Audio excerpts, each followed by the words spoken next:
शिंदे के अयोध्या दौरे पर ठाकरे ने साधा निशाना। एमवे ने दिलाई किसानों की परेशानी की याद। शिंदे के अयोध्या जाने से क्यों एमपी में मची है हलचल।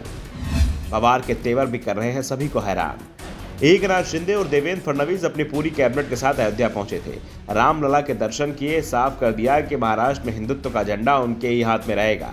इंडिया गठबंधन ही हिंदुत्व की राजनीति करेगा। ठाकरे गुट को सीधी चुनौती दी गई। एकनाथ शिंदे ने तो अपने पूर्व प्रमुख को सीधे सीधे निशाने पर ले लिया। उद्धव ठाकरे के समर्थकों से ही पूछ लिया कि क्या हनुमान चालीसा का पाठ पढ़ना देश विरोधी काम होता है। उद्धव ठाकरे के राज में हनुमान चालीसा पढ़ने की बात करने वालों को गिरफ्तार कर लिया जाता था, उन्हें देश विरोधी ठहरा दिया जाता था। फडणवीस इस दौरान शांत दिखे, वो रामलला के दर्शन में ही खोए रहे। तो शिंदे उद्धव ठाकरे के खिलाफ बहुत कुछ बोलते रहे।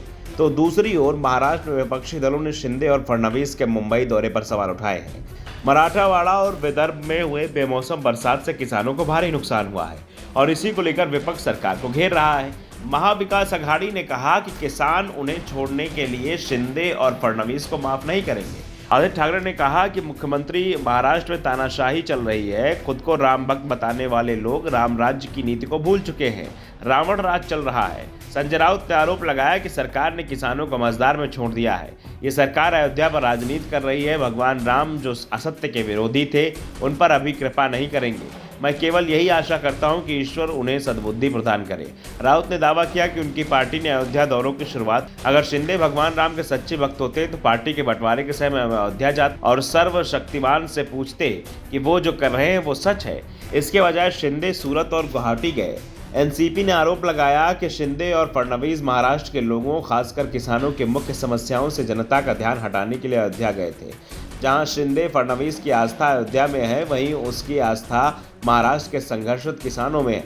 एनसीपी ने कहा कि कर्नाटक विधानसभा चुनाव में भाजपा को सबक सिखाया जाएगा। पार्टी नेता अजित पवार ने कहा कि जब मैं तीर्थ यात्रा पर जाता हूं तो मैं प्रचार नहीं करता।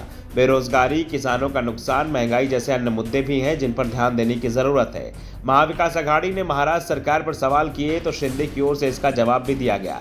शिंदे ने कहा कि अयोध्या की यात्रा आस्था का विषय है, लेकिन विपक्षियों को हिंदुत्व से एलर्जी है और इसीलिए वो असहज महसूस कर रहे हैं। इन लोगों को डर है कि अगर हिंदू धर्म का संदेश घर घर पहुंच गया तो उनका राजनीतिक वजूद ही खत्म हो जाएगा। महाविकास अघाड़ी नेताओं के बयान से साफ है कि सबसे ज्यादा हलचल उद्धव गुट में दिख रही है। खासतौर पर शिंदे की यात्रा को जिस तरह से प्रचार मिला है, उससे उद्धव ठाकरे परेशान दिखाई दे रहे हैं, क्योंकि अयोध्या के सहारे शिंदे हिंदुत्व के मामले में बढ़त ले सकते हैं। शिंदे बीजेपी के साथ हैं, बीजेपी भी हिंदुत्व की राजनीति करती है, जबकि उद्धव ठाकरे की सबसे बड़ी परेशानी एमवीए ही बन गया है। एमवीए में कांग्रेस को प्रदेश का मुसलमान पसंद करता है। कांग्रेस कभी भी शिवसेना के हिंदुत्व के साथ सहज नहीं रही है और उद्धव को आज के समय कांग्रेस की सबसे ज़्यादा ज़रूरत है, क्योंकि कांग्रेस ही ऐसी पार्टी है जो बीजेपी पर सीधा निशाना साध रही है। जो तेवर पीएम मोदी और बीजेपी को लेकर राहुल गांधी ने अपना रखे हैं, वैसे तेवर शरद पवार के नहीं दिख रहे हैं।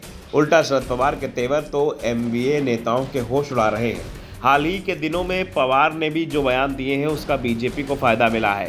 पहले उन्होंने अडानी मामले में जेपीसी की मांग को गलत बताया, फिर पीएम की डिग्री मामले में प्रधानमंत्री का बचाव किया, सावरकर के मामले में भी कांग्रेस को बैकफुट पर पहुंचा दिया।